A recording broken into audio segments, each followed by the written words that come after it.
Hi students, welcome to text tutor academy. അപ്പോൾ ഇന്ന് നമ്മൾ ഡീൽ ചെയ്യാൻ പോകുന്ന ടോപ്പിക് എന്ന് പറയുന്നത് ഇന്ത്യൻ കോൺസ്റ്റിറ്റ്യൂഷൻ ആണ്. എപ്പോഴാണ് നമ്മുടെ ഇന്ത്യൻ കോൺസ്റ്റിറ്റ്യൂഷൻ ഫോം ചെയ്തതെന്ന് എത്ര പേർക്ക് അറിയാം? നമ്മളിവിടെയുള്ള കുട്ടികൾക്ക് എത്ര പേർക്കറിയാം ഇന്ത്യൻ കോൺസ്റ്റിറ്റ്യൂഷൻ എപ്പോഴാണ് നിലവിൽ വന്നതെന്ന്? പണ്ട് കാലത്ത് എന്ന് വെച്ചാല് ബ്രിട്ടീഷുകാർ വന്ന കാലഘട്ടം അല്ലെ, ഇന്ത്യയിൽ വന്ന കാലഘട്ടം മക്കൾക്ക് അറിയില്ലേ? അവർ പല തരത്തിലുള്ള ദ്രോഹങ്ങൾ നമ്മുടെ ഇന്ത്യക്കാരുടെ മേലെ അടിച്ചേൽപ്പിച്ചിട്ടുണ്ട് അല്ലെ. അപ്പൊ അവർക്ക് തോന്നി എന്തായാലും നമ്മുടെ കാര്യങ്ങളൊക്കെ അല്ലെ, നമ്മുടെ പ്രശ്നങ്ങളും ഒക്കെ സൊല്യൂഷൻ കാണാൻ വേണ്ടി നമുക്കൊരു എന്ത് വേണം? ഒരു ഭരണഘടന വേണം, ഒരു കോൺസ്റ്റിറ്റ്യൂഷൻ നമുക്ക് വേണം എന്ന് പറയുമ്പോൾ ഇപ്പൊ 29 സ്റ്റേറ്റ്സ് ഉണ്ട് ഇന്ത്യയിൽ എന്ന് മക്കൾക്ക് അറിയില്ലേ? ആ സ്റ്റേറ്റ്സിലുള്ള എല്ലാ ആളുകളുടെയും ഒരാൾക്ക് മാത്രം ചെയ്യാൻ കഴിയോ? പറ്റില്ല അല്ലെ. അപ്പൊ നമ്മൾ എന്ത് ചെയ്യും? എലക്ഷൻസ് നടത്തും അല്ലെ. എലക്ഷൻസ് എന്ന് പറയുമ്പോൾ നമുക്ക് നമ്മുടെ ചോയ്സിനനുസരിച്ച് നമ്മൾ എന്ത് ചെയ്യും? റെപ്രസെന്റേറ്റീവ്സിനെ സെലക്ട് ചെയ്യും ഓരോ സ്റ്റേറ്റിലായിട്ട്. അപ്പൊ ഓരോ ജനങ്ങളെയും ഓരോ സംസ്ഥാനങ്ങളിലും വസിക്കുന്ന ആളുകൾക്ക് അവരുടേതായിട്ടുള്ള പ്രശ്നങ്ങൾ ആ റെപ്രസെന്റേറ്റീവ്സിനോട് പറയുകയും ഈ റെപ്രസെന്റേറ്റീവ്സ്, ഈ സ്ഥാനാർത്ഥികൾ ഉണ്ടല്ലോ, ഈ കാൻഡിഡേറ്റ്സ്, ഈ മിനിസ്റ്റേഴ്സ് ആയിട്ട് കോൺസ്റ്റിറ്റ്യൂഷന്റെ രാജ്യസഭ, ലോക്സഭ പോലെയുള്ളതില് അവിടെ അവരെ എലക്ട് ചെയ്ത് കഴിഞ്ഞാൽ അവരതിലേക്ക് ആക്കും അല്ലെ. നമ്മൾ പറഞ്ഞു 2 ഹൗസസ് ഉണ്ട്, പാർലമെന്റ്, രാജ്യസഭ, ലോക്സഭ അല്ലെ. അപ്പൊ രാജ്യസഭ എന്ന് പറയുമ്പോൾ മെയിൻലി ആരായിരുന്നു അതിന്റെ ഹെഡ് മക്കളെ? വൈസ് പ്രസിഡന്റ് ആണെന്ന് ടീച്ചർ മുമ്പ് പറഞ്ഞത് ഓർക്കുന്നില്ലേ? അതുപോലെ തന്നെ നമ്മുടെ ലോക്സഭയിലോ ആരാണ് അതിന്റെ ഹെഡ്? സ്പീക്കർ ആണ് അല്ലെ. എല്ലാ മിനിസ്റ്റേഴ്സിനെയും ലോക്സഭയിൽ നിയന്ത്രിക്കുന്നത് നമ്മുടെ സ്പീക്കർ ആണ് അല്ലെ. അപ്പൊ നമുക്ക് ഇന്ത്യൻ കോൺസ്റ്റിറ്റ്യൂഷനെ കുറിച്ച് കുറച്ചും കൂടി ഡീറ്റെയിൽ ആയിട്ട് അറിഞ്ഞാലോ? Okay, let's go. Why does a country need a constitution? എന്തുകൊണ്ടാണ് ഒരു രാജ്യത്തിന് കോൺസ്റ്റിറ്റ്യൂഷൻ വേണമെന്ന് പറഞ്ഞത്? നമ്മളിപ്പോ ഡിസ്കസ് ചെയ്ത് കഴിഞ്ഞതല്ലേ. ഓക്കെ, ഇതെന്ന് പറയുമ്പോൾ ഇതാരാണ്? ഈ പിക്ചറിൽ കാണുന്ന ആളാരാണ്? ഐഡന്റിഫൈ ചെയ്യാൻ പറ്റുമോ കുട്ടികൾക്ക്? It is our former prime minister Jawaharlal Nehru അല്ലെ. അദ്ദേഹത്തിന്റെ നേതൃത്വത്തിലുള്ള ഒരു അസംബ്ലി ആയിരുന്നു അല്ലെ, മീറ്റിംഗ് അല്ലെ. Okay, next one. Okay, in 1934, the Indian National Congress made the demand for a constituent assembly. Indian national Congress 1934 പറഞ്ഞത് നമുക്ക് സ്വന്തമായിട്ട് ഒരു കോൺസ്റ്റിറ്റ്യൂഷൻ വേണം, നമ്മൾ എന്ത് ഓർഗനൈസ് ചെയ്യണം? ഒരു കോൺസ്റ്റിറ്റ്യൂന്റ് അസംബ്ലി ഉണ്ടാക്കണം എന്നത് ആരാണ് പറഞ്ഞ മക്കളെ? ഇന്ത്യൻ നാഷണൽ കോൺഗ്രസ് ആണ് ഡിമാൻഡ് ചെയ്തത്. എപ്പോഴാണ് മക്കളെ? ഇറ്റ് ഈസ് ഇൻ 1934 എന്ന് ഓർക്കുക കേട്ടോ. പിന്നെ നെക്സ്റ്റ് പോയിന്റ് എന്താ നോക്കിയാലോ? During the second world war, രണ്ടാം ലോക മഹായുദ്ധകാലത്ത് എന്ത് സംഭവിച്ചു? This assertion for an independent constituent assembly formed only of Indians gained momentum. അങ്ങനെ സെക്കൻഡ് വേൾഡ് വാർ ടൈമില് ഈ ഒരു എന്താ പറയുക, നമുക്ക് ഇൻഡിപെൻഡന്റ് ആയിട്ടുള്ള കോൺസ്റ്റിറ്റ്യൂന്റ് അസംബ്ലി വേണം എന്ന് പറയുന്ന ഇന്ത്യൻസിന്റെ ആഗ്രഹം അവരെന്ത് ചെയ്തു? അതിന് ഇമ്പോർട്ടൻസ് കൊടുക്കാൻ തുടങ്ങി. അവർക്ക് എന്തായാലും മെയിൻലി ഒരു കോൺസ്റ്റിറ്റ്യൂഷൻ ഫോം ചെയ്യാം അല്ലെ എന്നുള്ളത്. Okay, this was convened in December 1946. അങ്ങനെ ഈ ഒരു കോൺസ്റ്റിറ്റ്യൂന്റ് അസംബ്ലിക്ക് വേണ്ടിയിട്ടുള്ള ഒരു മീറ്റിംഗ് എപ്പോഴായിരുന്നു കൂടിയിരുന്നത്? 1946 ഏത് മാസത്തിന് മക്കളെ? ഡിസംബർ മാസം 1946 നമുക്കൊരു കോൺസ്റ്റിറ്റ്യൂന്റ് അസംബ്ലി ഫോം ചെയ്യണം എന്നതിന് വേണ്ടിയിട്ടുള്ള ഒരു മീറ്റിംഗ് അവിടെ കൺവീൻ ചെയ്തത് എന്ന് മനസ്സിലാക്കുക കേട്ടോ. And the photo on page shows some members of Constituent Assembly.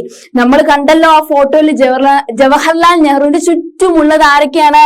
ആ ഒരു കോൺസ്റ്റിറ്റ്യൂന്റ് അസംബ്ലിന്റെ മിനിസ്റ്റേഴ്സ് ആണ്. നമുക്കറിയാം ഫസ്റ്റ് കോൺസ്റ്റിറ്റ്യൂന്റ് അസംബ്ലി ആരുടെ നേതൃത്വത്തിലായിരുന്നു? ലീഡർഷിപ്പിലായിരുന്നു ഫസ്റ്റ് കോൺസ്റ്റിറ്റ്യൂന്റ് അസംബ്ലി. അത് നമ്മുടെ ഫസ്റ്റ് പ്രൈം മിനിസ്റ്റർ ആയിട്ടുള്ള ജവഹർലാൽ നെഹ്റുവിന്റെ ലീഡർഷിപ്പിലായിരുന്നു എന്ന് മക്കൾ ഓർക്കണം കേട്ടോ. ആൻഡ് ബിറ്റ്വീൻ ഡിസംബർ 1946, എപ്പോഴാണ്? ബിറ്റ്വീൻ ഡിസംബർ 1946 ആൻഡ് നവംബർ 1949, ഇപ്പൊ ഡിസംബർ 1946 ഇടയ്ക്ക്, അതുപോലെ തന്നെ നവംബർ 1949 ഇടയ്ക്ക് the Constituent Assembly drafted a constitution for independent India. അങ്ങനെ ഡിസംബർ 1946 അതുപോലെ തന്നെ നവംബർ 1949 ഇടയ്ക്ക് ഈ ഒരു കോൺസ്റ്റിറ്റ്യൂന്റ് അസംബ്ലി, നെഹ്റുവിന്റെ നേതൃത്വത്തിലുള്ള ഈ ഒരു കോൺസ്റ്റിറ്റ്യൂന്റ് അസംബ്ലി നമുക്ക് എന്താണ് തന്നത്? നമുക്ക് നമ്മുടെ ഇന്ത്യൻസിന് ഒരു ഇന്ത്യൻ കോൺസ്റ്റിറ്റ്യൂഷൻ ആണ് ഫോം ചെയ്തത് കേട്ടോ മക്കളെ. Okay, the Constituent Assembly drafted a constitution for independent India between December 1946 and November 1949 എന്ന് ഓർക്കുക. അതിന്റെ ഫസ്റ്റ് മീറ്റിംഗ് കൂടിയത് ഡിസംബർ 1946 മക്കൾ ഓർക്കണം. പിന്നെന്താ ഓർക്കേണ്ടത്? നമ്മൾ കണ്ട ആ പേജില്ലേ, ഫസ്റ്റ് കോൺസ്റ്റിറ്റ്യൂന്റ് അസംബ്ലി നെഹ്റുവിന്റെ ലീഡർഷിപ്പിലാണെന്ന് മക്കൾ ഓർക്കണം കേട്ടോ. പിന്നെ okay, next one, free to shape their destiny at last after 150 years of British rule. അല്ലെ, 150 വർഷങ്ങൾക്ക് ശേഷം ബ്രിട്ടീഷുകാരെ 150 വർഷ ഭരണകാല ശേഷം അല്ലെ നമുക്ക് സ്വന്തമായിട്ട് എന്താണ് വന്നത്? ഒരു കോൺസ്റ്റിറ്റ്യൂഷൻ നമ്മൾ ഫോം ചെയ്തു അല്ലെ മക്കളെ. Okay, the 150 years of British rule, the members of the Constituent Assembly approached this task with the great idealism that freedom struggle had helped produce. എന്ന് വെച്ചാല് ഈ ഒരു കോൺസ്റ്റിറ്റ്യൂന്റ് അസംബ്ലി ഫോം ചെയ്യാൻ മെയിൻലി അതിന് ഇൻഫ്ലുവൻസ് ആയത് എന്ത് കാരണം കൊണ്ടാന്ന് മക്കൾക്ക് അറിയോ? മെയിൻലി ഈ കോൺസ്റ്റിറ്റ്യൂഷൻ ഫോം ചെയ്യാൻ കാരണം ഫ്രീഡം സ്ട്രഗിൾ ആണ് അല്ലെ. കുറെ ആൾ, ഗാന്ധിജി, അതുപോലെ തന്നെ സർദാർ വല്ലഭായ് പട്ടേൽ ആൻഡ് സരോജിനി നായിഡു, അങ്ങനെ കുറെ പേര് അധ്വാനം ഉണ്ടായിരുന്നു.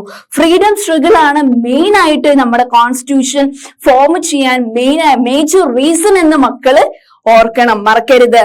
Okay, the freedom struggle had helped to produce or to form a constitution for India എന്ന് മക്കള് മറക്കരുത്. And the photo alongside shows, ആ ഫോട്ടോ നമ്മൾ കണ്ടില്ലേ? ഫോട്ടോ, എന്ത് ഫോട്ടോ? ഫസ്റ്റ് കോൺസ്റ്റിറ്റ്യൂന്റ് അസംബ്ലി ആരുടെ നേതൃത്വത്തിലായിരുന്നു എന്ന് ഞാൻ പറഞ്ഞത്? നമ്മുടെ ഫസ്റ്റ് പ്രൈം മിനിസ്റ്റർ ആയിരുന്ന നെഹ്റുവിന്റെ നേതൃത്വത്തിലായിരുന്നു എന്ന് മക്കൾ ഓർക്കുക. അദ്ദേഹം ഫസ്റ്റ് ആ ഒരു കോൺസ്റ്റിറ്റ്യൂന്റ് അസംബ്ലിയിൽ എല്ലാവരെയും അഡ്രസ് ചെയ്യുന്ന ഒരു ഫോട്ടോയാണ് നമ്മൾ നേരത്തെ കണ്ടത് അല്ലെ. Okay, next one. Today most countries in the world have a constitution. ഇന്നത്തെ കാലഘട്ടത്ത് എല്ലാ രാജ്യങ്ങൾക്കും എന്തുണ്ട് എന്നാ മക്കളെ പറയുന്നത്? കോൺസ്റ്റിറ്റ്യൂഷൻ. എല്ലാവർക്കും എന്തുണ്ട്? ഒരു ഭരണഘടന ഉണ്ട്. എല്ലാ രാജ്യങ്ങൾക്കും, ഈ ലോകത്തുള്ള എല്ലാ രാജ്യങ്ങൾക്കും എന്തുണ്ടെന്ന മക്കളെ പറയുന്നത്? ഭരണഘടന ഉണ്ട്, അല്ലെ കോൺസ്റ്റിറ്റ്യൂഷൻ ഉണ്ട് എന്ന്. While all democratic countries are likely to have a constitution, എല്ലാ ജനാധിപത്യ രാജ്യങ്ങൾക്കും എന്തുണ്ട് മക്കളെ? അവർക്ക് കോൺസ്റ്റിറ്റ്യൂഷൻ ഉണ്ട് എന്നാട്ടോ പറയുന്നത്. And it is not necessary that all countries that have a constitution that are democratic.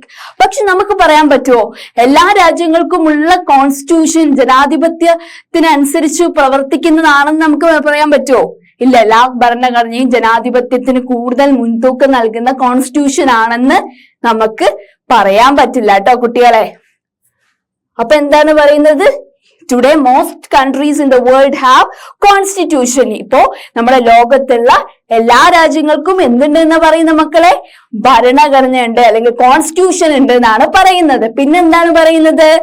All democratic countries are likely എന്താണ്? To have a constitution. എല്ലാ ജനാധിപത്യ രാജ്യങ്ങൾക്കും എന്തുണ്ടെന്ന മക്കളെ പറയുന്നത്? കോൺസ്റ്റിറ്റ്യൂഷൻ ഉണ്ട്. പക്ഷെ എല്ലാ രാജ്യങ്ങളിലെയും കോൺസ്റ്റിറ്റ്യൂഷൻ ജനാധിപത്യത്തിന് മുൻതൂക്കം കൊടുക്കുന്ന എന്താണ്? ഭരണഘടന എല്ലാതാനും എന്നാണ് പറയുന്നത്. ഓക്കെ, അപ്പൊ ഇത്തരം കാര്യങ്ങളാണ് ഈ സ്ലൈഡിൽ നമ്മൾ ഡിസ്കസ് ചെയ്തെന്ന് ഓർക്കുക. നെക്സ്റ്റ് സ്ലൈഡിൽ നമുക്ക് ബാക്കി ഇതിനെ കുറിച്ച് ഡീറ്റെയിൽ ആയിട്ട് നമുക്ക് ഡിസ്കസ് ചെയ്യാം കേട്ടോ. Next one. And the constitution serves several purposes. ഒരു ഭരണഘടന എന്ന് പറയുമ്പോൾ അതിന് എന്തൊക്കെ ഫംഗ്ഷൻ ഉണ്ടാവും, എന്തൊക്കെ കാര്യങ്ങൾ ചെയ്യാനുണ്ടാവും നമുക്ക് നോക്കിയാലോ മക്കളെ? ഓക്കെ, ഫസ്റ്റ് വേണ്ട നോക്കാം അല്ലെ. It lays out certain ideals that form the basis of the kind of country that we are citizens aspire to live in. ഈ നമ്മുടെ ഭരണഘടനയ്ക്ക് എന്തുണ്ടാവുന്ന കുറച്ച് ഐഡിയൽസ് ഉണ്ടാവും അല്ലെ. നമ്മളെ ജനത എന്തൊക്കെ കാര്യങ്ങൾ കൃത്യമായിട്ട് എന്ത് ചെയ്യണം? പാലിക്കണം എന്നുള്ളത് അതിന്റെ ഐഡിയൽസിൽ കണ്ടിട്ടാണ് സിറ്റിസൺസ് അത് ആസ്പയർ ചെയ്യുക, അല്ലെ? അവരത് അവരുടേതായിട്ടുള്ള ഐഡിയൽസിലേക്ക് കൊണ്ടുവരിക. ഓക്കെ, എന്ന് വെച്ചാൽ ഓരോ കോൺസ്റ്റിറ്റ്യൂഷനും, പല കൺട്രീസിലുള്ള കോൺസ്റ്റിറ്റ്യൂഷനും അവരുടേതായിട്ടുള്ള മൂല്യങ്ങളുണ്ട്. അത് കണ്ടിട്ടാണ് അവിടെയുള്ള പൗരന്മാര് അത് സ്വായത്തമാക്കുന്നത് എന്നാണ് കേട്ടോ മക്കളെ പറയുന്നത്. അപ്പൊ ഫസ്റ്റ് വൺ അതാണ്. Second one, a constitution tells us what the fundamental nature of our society is. അല്ലെ? പിന്നെ കോൺസ്റ്റിറ്റ്യൂഷൻ നമുക്ക് പ്രൊവൈഡ് ചെയ്യുന്ന മറ്റൊന്നാണ് ഫണ്ടമെന്റൽ റൈറ്റ്സ് ആൻഡ് ഡ്യൂട്ടീസ്. എന്ന് വെച്ചാൽ നമ്മുടെ ഇന്ത്യൻ സിറ്റിസൺ അല്ലെ വേറൊരു കൺട്രിയിലുള്ള സിറ്റിസൺ അല്ലെ, അവർക്ക് എന്തുണ്ട്? മൗലിക അവകാശങ്ങളുണ്ട് അല്ലെ. റൈറ്റ് ടു എഡ്യൂക്കേഷൻ അല്ലെ, അങ്ങനെ റൈറ്റ് ടു പ്രോപ്പർട്ടി, പ്രോപ്പർട്ടി, അങ്ങനെ പല അവകാശങ്ങളുണ്ട്. നമ്മൾ പാലിക്കേണ്ട പല ഡ്യൂട്ടീസും ഉണ്ട് അല്ലെ. അതാണ് പറയുന്നത് constitution that tells us the fundamental nature of the society. And next one നോക്കിയാലോ, a country is usually made up of different communities of people. മക്കൾക്ക് അറിയില്ലേ, നമ്മുടെ ഇന്ത്യൻ കൺട്രി എന്നെ വെച്ച് നോക്കുകയാണെങ്കിൽ നമ്മൾ പല കാസ്റ്റേഴ്സ്, പല കമ്മ്യൂണിറ്റീസ് അടങ്ങുന്ന ജനങ്ങളുള്ള രാജ്യമാണ് അല്ലെ. ഏതൊക്കെയാണ് മക്കൾക്ക് അറിയുന്നത്? ഹിന്ദു, മുസ്ലിം, ക്രിസ്ത്യൻ അല്ലെ. അതുപോലെ തന്നെ പല ഇപ്പോഴും വേറെ സ്ഥലത്ത് നിന്ന് മൈഗ്രേറ്റ് ചെയ്യുന്ന സിഖ്, അങ്ങനെ പലരും ഒരുമിച്ചുള്ള പഞ്ചാബി, ഗുജറാത്തി, അങ്ങനെ പല ഇതിലുള്ള ആളുകൾ അടങ്ങിയിട്ടുള്ള കമ്മ്യൂണിറ്റി ആണെന്ന് മക്കൾക്ക് അറിയാം. Okay, who share certain beliefs but they not necessarily agree on all issues. പക്ഷേ ഓരോരുത്തർക്കും ഓരോ വിശ്വാസങ്ങളാണ് ഉള്ളത്, ഓരോ ആചാരങ്ങളാണ് ഓരോ റിലീജിയനിലുള്ള ആളുകൾക്കും ഉള്ളത് എന്ന് മക്കൾക്ക് അറിയില്ലേ. ഹിന്ദു മതക്കാർക്ക് വേറെ ബിലീവ്സ് ആണ്, മുസ്ലിം മതക്കാർക്ക് വേറെ ബിലീവ്സ് ആണ്, ക്രിസ്ത്യൻ മതക്കാർക്കും വേറെ ബിലീവ്സ് ആണ്. പക്ഷേ എന്തെങ്കിലും ഒരു ഇഷ്യൂ വരുമ്പോ അവരെന്താ ഒരുമിച്ച് നിൽക്കുവോ? ഇല്ല. എന്ന് വെച്ചാൽ ഹിന്ദു മതത്തിന് മുറിവേൽപ്പിക്കുന്ന തരത്തിൽ എന്തെങ്കിലും എഗെയിൻസ്റ്റ് ആയിട്ട് വേറൊരു റിലീജിയനിൽ നിന്ന് വന്നാൽ അത് അവർ എന്ത് ചെയ്യും? തടുക്കും. അങ്ങനെയാണ് അല്ലെ. അപ്പൊ എല്ലാ ഇഷ്യൂ വരുമ്പോ എല്ലാവർക്കും ഒരേ വ്യൂ ആയിരിക്കില്ല, വ്യൂ പോയിന്റ് ആയിരിക്കില്ല. Okay,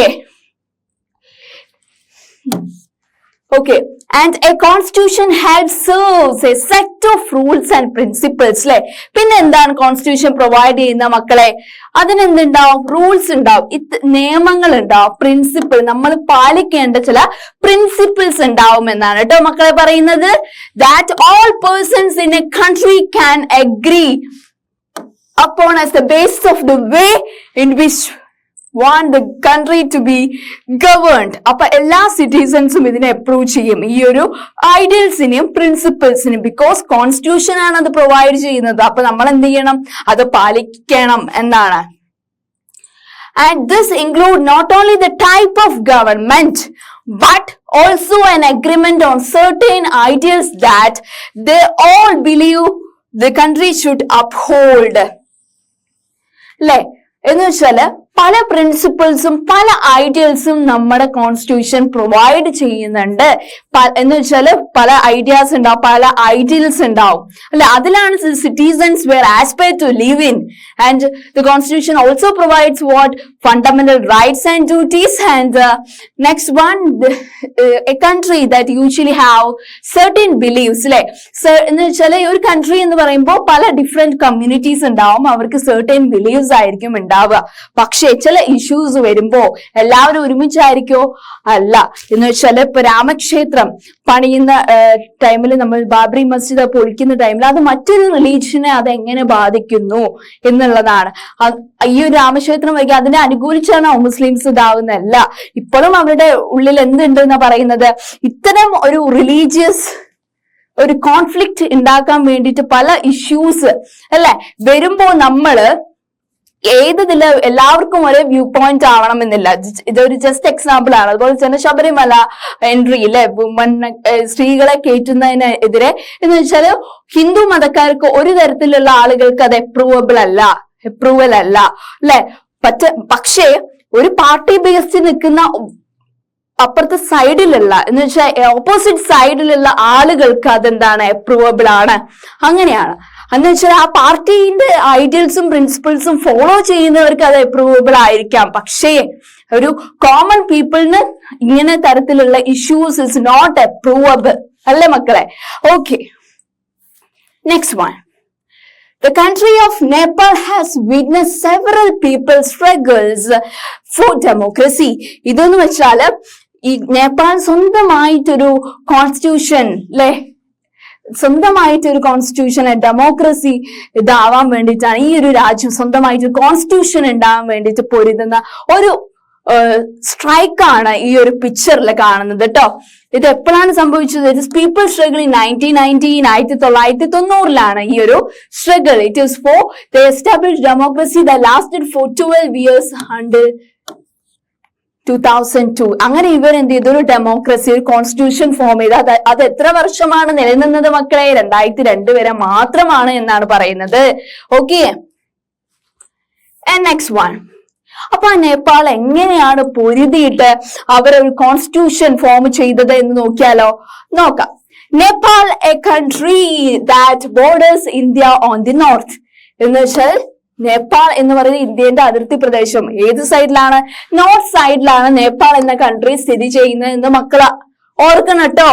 Nepal is A country that borders India on the north side. Okay, next one. Until recently Nepal was a monarchy.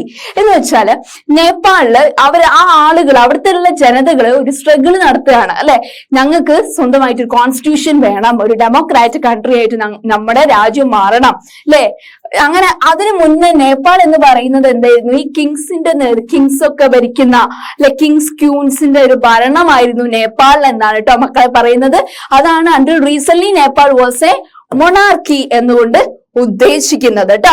Okay, and the previous constitution of Nepal which had been adopted in 1990, നമ്മൾ പറഞ്ഞു അല്ലെ, ഇവരുടെ ഈ people, ഈ ജനതകൾ struggle ചെയ്ത് ഒരു constitution form ചെയ്തു എന്ന് ടീച്ചർ പറഞ്ഞില്ലേ? അത് എപ്പോഴായിരുന്നു എന്നാ ടീച്ചർ പറഞ്ഞത് മക്കളെ? 1990 അല്ലെ. അത് എത്ര വർഷം നിലനിന്നു എന്നാ പറയുന്ന ആ കോൺസ്റ്റിറ്റ്യൂഷൻ മക്കളെ? 12 years ആണ്. 12 വർഷം മാത്രമേ അത് നിലനിന്നുള്ളൂ. അപ്പൊ ഏത് വർഷമാണ് അത് 12 വർഷമായിട്ട് കംപ്ലീറ്റ് ആയത്? ഇറ്റ് ഈസ് ഇൻ 2002 വരെ, 2002 വരെയാണ് കേട്ടോ. 1990 to 2002 വരെയാണ് നേപ്പാളിന്റെ ഫസ്റ്റ് കോൺസ്റ്റിറ്റ്യൂഷൻ നിലനിന്നത്. Okay, and it reflected the fact that final authority rested with the king. എന്തുകൊണ്ടാന്ന് വെച്ചാല് അവിടെയുള്ള അതോറിറ്റി എന്ന് വെച്ചാൽ ഈ ആളുകൾ ഒരു പകുതി ഭാഗം കോൺസ്റ്റിറ്റ്യൂഷന് സപ്പോർട്ട് ചെയ്ത് നിൽക്കുകയാണ്. ഒരു ഡെമോക്രാറ്റിക് കോൺസ്റ്റിറ്റ്യൂഷൻ വേണമെന്ന് പറയുമ്പോൾ കുറെ പേർക്ക് ഇങ്ങനെ സപ്പോർട്ട് ചെയ്യും, എന്ന് വെച്ചാൽ മൊണാർക്കി റൂൾ ആണ് വേണ്ടത് എന്ന്. പക്ഷെ ഈ ജനതകളൊക്കെ എന്തിനെതിരായിരുന്നു? ഈ ഒരു മൊണാർക്കി റൂള് ഫുള്ളായിട്ട് മാറിയിട്ട് അവരെ ഒരു ഡെമോക്രാറ്റിക് കൺട്രി ആയിട്ട് നേപ്പാൾ മാറണം എന്നായിരുന്നു എന്ത് മക്കളെ? അവിടെയുള്ള ജനതകളുടെ സ്വപ്നം എന്ന് പറയുന്നത്.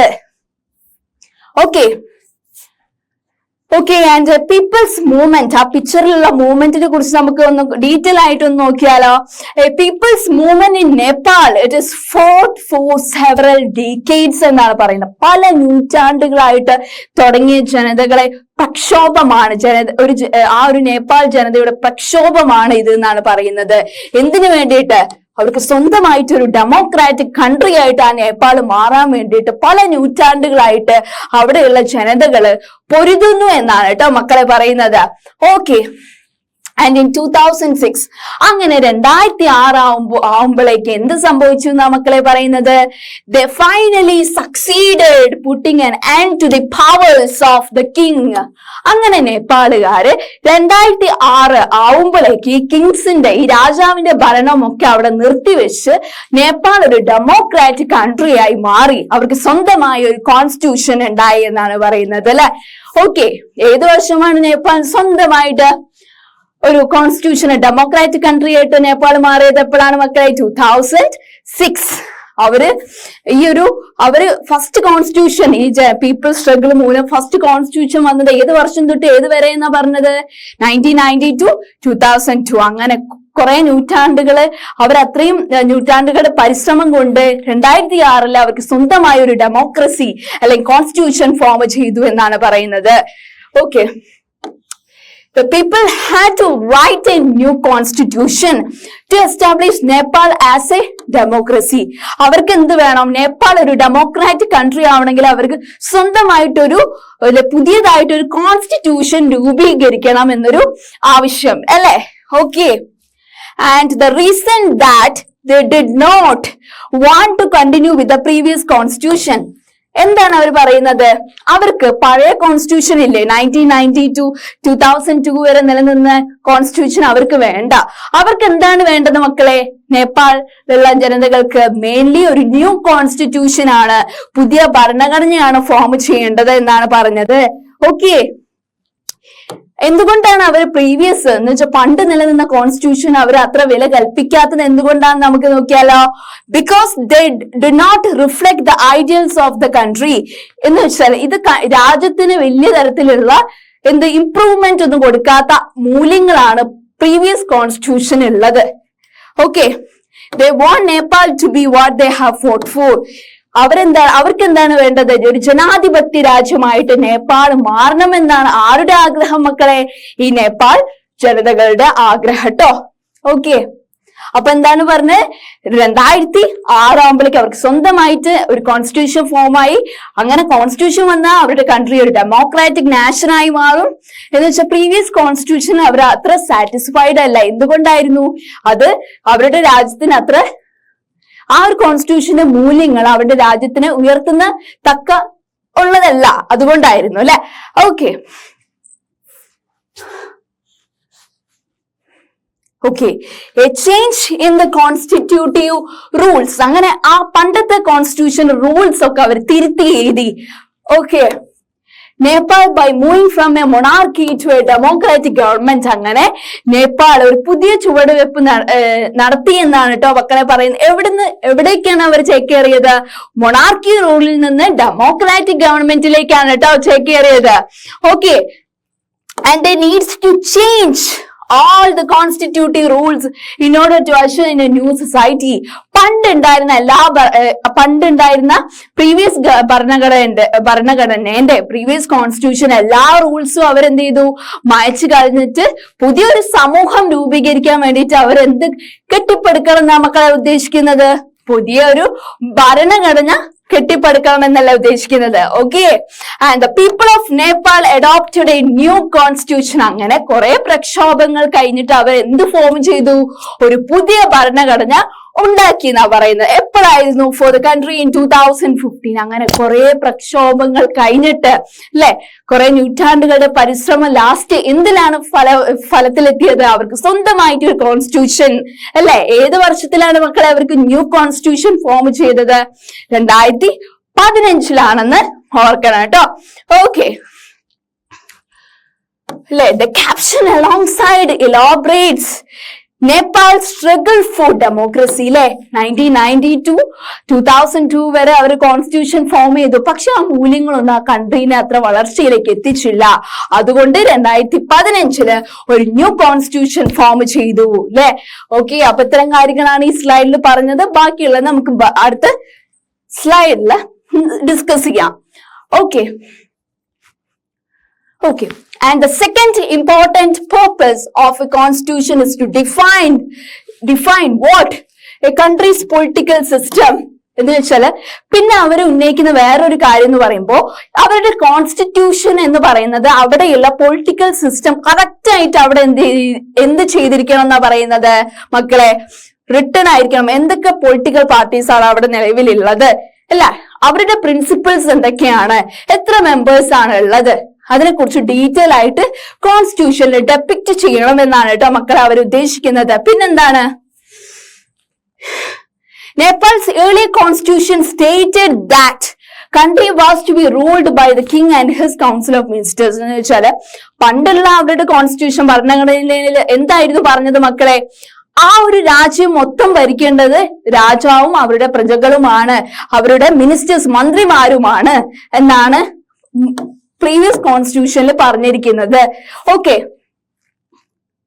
പിന്നെ In countries that have adopted a democratic form of government or polity, constitution plays a crucial role, laying out certain guidelines that govern decision making within the society.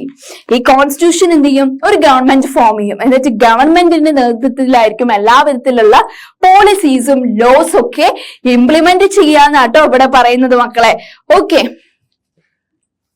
അപ്പൊ എന്താ പറഞ്ഞത്? Second important feature of constitution എന്ന് പറയുന്നത് in order to depict about the countries political system എന്നാണ് main ആയിട്ട് ഈ ഒരു സ്ലൈഡിൽ പറയുന്നത്. ഓക്കെ, ഒരു കോൺസ്റ്റിറ്റ്യൂഷൻ ഉണ്ടാവണമെങ്കിൽ അവിടെ കുറച്ച് ആളുകൾ വേണം. അതിന് നമ്മൾ ഇലക്ഷനിലൂടെ അവരെ എലക്ട് ചെയ്തെടുക്കണം അല്ലെ? പീപ്പിൾസ് റെപ്രസെന്റേറ്റീവ്സിനെ നമ്മൾ തെരഞ്ഞെടുക്കണം അല്ലെ? We choose our leaders so that they can exercise. പക്ഷെ നമ്മുടെ മൊണാർക്കി റൂളിൽ എങ്ങനെയാണ്? ഇവർക്ക് പണ്ടുണ്ടായിരുന്ന ഭരണഘടന എന്ന് പറയുമ്പോൾ രാജാക്കന്മാരെ ഭരണമായിരുന്നു. അപ്പൊ എന്ന് വെച്ചാൽ ഇവിടെയുള്ള നേപ്പാൾ സിറ്റിസൺസ് അവിടെയുള്ള രാജാക്കന്മാരെ തെരഞ്ഞെടുക്കുകയാണോ? ഇലക്ഷനിലൂടെ എങ്ങനെ തെരഞ്ഞെടുക്കുകയാണോ മക്കളെ ചെയ്യുന്നത്? അല്ല അല്ലെ? മെയിൻലി എന്താണ്? ഈ രാജാക്കന്മാർ മരിച്ചു, പിന്നെ അവരുടെ മക്കളായി, പിന്നെ അവരുടെ അങ്ങനെ തലമുറകൾ അത് ഫോളോ അപ്പ് ചെയ്യാണ് ചെയ്യുക. പക്ഷേ ഡെമോക്രാറ്റിക് കൺട്രി ആവുമ്പോ എന്താണ്? നമുക്ക് പീപ്പിളിന്, ജനതകൾക്ക് ത്രൂ എലക്ഷൻ നമുക്ക് നമ്മുടെ റെപ്രസെന്റേറ്റീവ്സിനെ സെലക്ട് ചെയ്യാമെന്നുള്ളതാണ് കേട്ടോ മെയിൻലി ഇമ്പോർട്ടന്റ്. ഓക്കെ, അങ്ങനെ എലക്ട് ചെയ്യുന്ന ആളുകൾക്ക് ദേ ക്യാൻ എക്സസൈസ് പവർ അല്ലെ? എന്ന് വെച്ചാല് ഓരോ ആളുകൾക്കും ഓരോ പവേഴ്സ് കൊടുത്തിട്ടുണ്ടാവും അല്ലെ? Next, there is always the possibility that these leaders might misuse their authority. എന്ന് വെച്ചാല് നമ്മൾ എലക്ട് ചെയ്യുന്ന എല്ലാ ലീഡേഴ്സും ചിലപ്പോ അവരെ എന്താണ് സ്റ്റാറ്റസ് ഉയർത്താൻ വേണ്ടിയിട്ടായിരിക്കും കൂടുതലായിട്ട് ശ്രമിക്കുന്നത്. പക്ഷെ നമുക്കറിയാം ഇപ്പൊ എന്താണ്, ഒരു പാവപ്പെട്ട രീതിയിലുള്ള ഒരാളെയാണ് നമ്മള്, ഒരു പാവപ്പെട്ട കുടുംബത്തിലുള്ള ഒരാളെയാണ് നമ്മള് കോർപ്പറേഷനിലോ അങ്ങനെയൊക്കെ മത്സരിപ്പിച്ചെന്ന് വിചാരിക്കുക. പക്ഷേ ഒരു സ്റ്റാറ്റസിൽ അവർ നിന്നിട്ട് ഇപ്പോ ആരോഗ്യത്തിലാണെങ്കിലും കോർപ്പറേഷൻ പരിധിയിൽ ആരോഗ്യം അങ്ങനെ പല ഫീൽഡിലാവുമ്പോ അവർ കുറെ ഉണ്ടാക്കും അല്ലെ?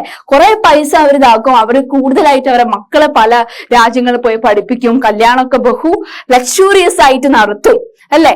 അങ്ങനെ പല ലീഡേഴ്സും അവരുടെ പവർ മിസ്യൂസ് ചെയ്യും, ദുരുപയോഗം ചെയ്യും എന്നാണ് പറയുന്നത്. എല്ലാരും പറയില്ല, ഒരു 100ല് ഒരു 1-2 ആളുകൾ ഉണ്ടാവും നല്ല ആളുകൾ, ബാക്കി മൊത്തം എന്താണ് ഇങ്ങനെയുള്ള ആളുകളാണ് അല്ലെ? Okay,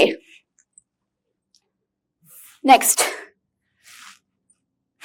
the constitution usually contains. എന്താണ് ഭരണഘടനയിൽ ഇനി കണ്ടെയ്ൻ ചെയ്യുന്നത്? എന്തൊക്കെയാണ് ഇൻക്ലൂഡ് ചെയ്യുന്നത് നോക്കിയാലോ? Minorities are not excluded from anything that is routinely available to the majority. പിന്നെന്താണ് പറയുന്നത്? ഈ മൈനോറിറ്റി താഴ്ന്നതിലുള്ള ആളുകളെ ഒന്നിൽ നിന്ന് പുറത്താക്കപ്പെടുന്നില്ല. അവരെയും ഒന്നാക്കിയിട്ടാണ് എന്ത് ടുഗദർലി അവർ ഫോം ചെയ്തത് നേപ്പാളിന്റെ കോൺസ്റ്റിറ്റ്യൂഷൻ എന്നാണ് കേട്ടോ മക്കളെ പറയുന്നത്. ആരെയും പുറന്തള്ളുന്നില്ല, എല്ലാവരെയും ഒന്നായിട്ട് യൂണിറ്റി ഡൈവേഴ്സിറ്റി എല്ലാം കൊണ്ട് ഫോം ചെയ്ത കോൺസ്റ്റിറ്റ്യൂഷൻ ആയിരുന്നു നേപ്പാളിന്റേതാണ് പറയുന്നത്. പിന്നെ another reason why we have a constitution, നമുക്ക് എന്തുകൊണ്ട് ഒരു കോൺസ്റ്റിറ്റ്യൂഷൻ വേണമെന്ന് തോന്നിയ കാരണം എന്താണ്? It is precisely to prevent the tyranny or domination by the majority of a minority അല്ലെ? എന്താണ് ഇത്തരം ആളുകൾ, ഈ വലിയ അപ്പർ കാസ്റ്റിലുള്ള ആളുകള്, അതുപോലെ തന്നെ ബ്രിട്ടീഷുകാരെ നമ്മളെ ഇന്ത്യൻ സിറ്റിസൺസിന് അത്രയും എന്താണ് ദുരുപയോഗം ചെയ്ത് പലതിനായിട്ട് അവരെന്ത് ചെയ്യും?